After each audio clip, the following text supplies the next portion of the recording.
गुजरात के वडोदरा में एक दर्दनाक हादसा हुआ जब NH-48 पर स्थित VR1 बिल्डिंग में भीषण आग लगी, जिसमें कई गाड़ियां जलकर खाक हो गई। हादसा नेशनल हाईवे 48 पर L&T कंपनी के सामने हुआ, जहां VR1 बिल्डिंग में अचानक आग लग गई।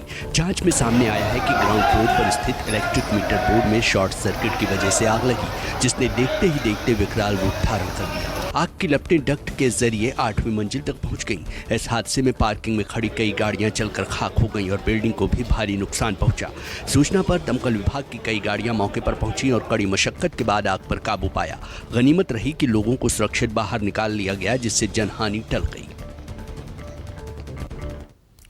मध्य प्रदेश के धार में उस वक्त अफरा तफरी मच गई जब एक पिकअप गाड़ी पलट गई और हादसे में 12 लोगों की मौत हो गई।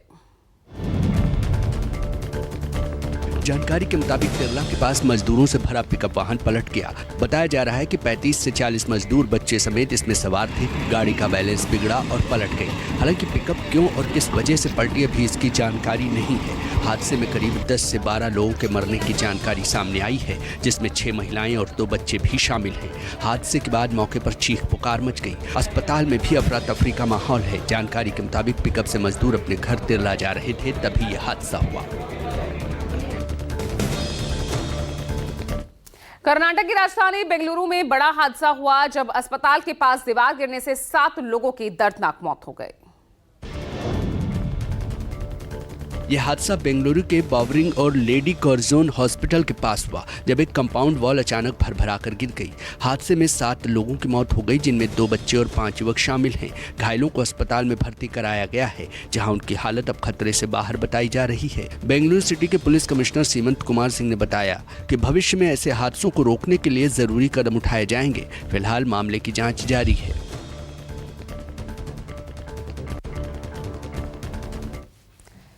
महाराष्ट्र के जलगांव में दर्दनाक सड़क हादसा हुआ जब शादी से लौट रही गाड़ी गैस टैंकर से जा टकराई और इस हादसे में दुल्हन समेत 3 लोगों की मौत हो गई। धरनगांव तहसील के वराड खुर्द गांव के पास तेज रफ्तार क्रूजर का टायर अचानक फट गया। टायर फटते ही गाड़ी अनियंत्रित हो गई और सड़क किनारे खड़े गैस टैंकर से जा टकराई। इस हादसे में नई नवेली दुल्हन समेत 3 लोगों की मौत हो गई, जबकि 6 लोग गंभीर रूप से घायल हो गए। बताया जा रहा है कि सभी लोग गुजरात से शादी समारोह के बाद अकोला लौट रहे थे। यह हादसा इतना भयानक था कि गाड़ी के परखच्चे उड़ गए। घायलों को जिला अस्पताल में भर्ती कराया गया है। फिलहाल हादसे की जाँच जारी है।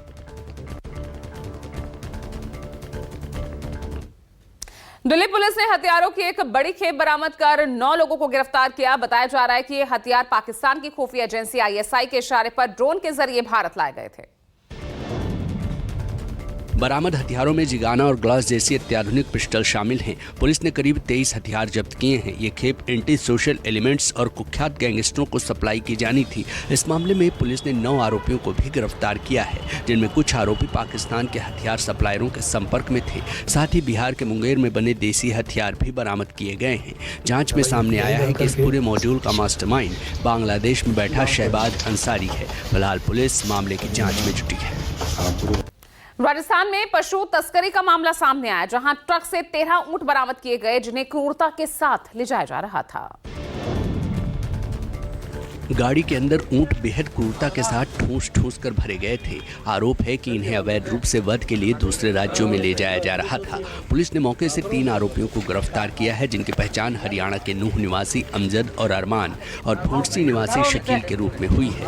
पुलिस को गश्त के दौरान सूचना मिली थी, जिसके बाद नोहर तिराहे पर ट्रक को पकड़ा गया। जाँच में सामने आया है कि आरोपियों के पास कोई वैध परमिट या लाइसेंस नहीं था। ऊँटों के पैर बांध कर रखा गया था और उनके शरीर पर चोट के निशान मिले हैं। फिलहाल पुलिस ने जांच शुरू कर दी है।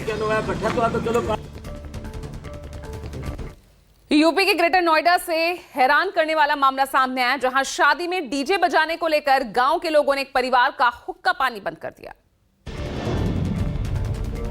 मामला दनकौर नवादा गांव का है, जहां शादी समारोह में डीजे बजाने पर गांव वालों ने एक परिवार का सामाजिक बहिष्कार कर दिया।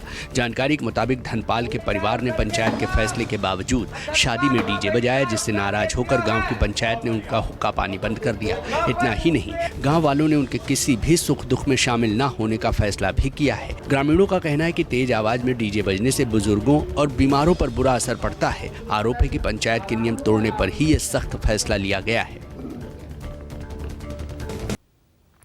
और देखिए इस बीच एक और बड़ी खबर, जब अमेरिका ईरान के खिलाफ जंग जीत लेने की बात दोहरा रहा है, तब ईरान कूटनीतिक तौर पर अपनी स्थिति को मजबूत करने में जुटा है। हाल ही में ईरान के विदेश मंत्री अब्बास अरागची पाकिस्तान, ओमान और रूस के दौरे पर जा चुके हैं।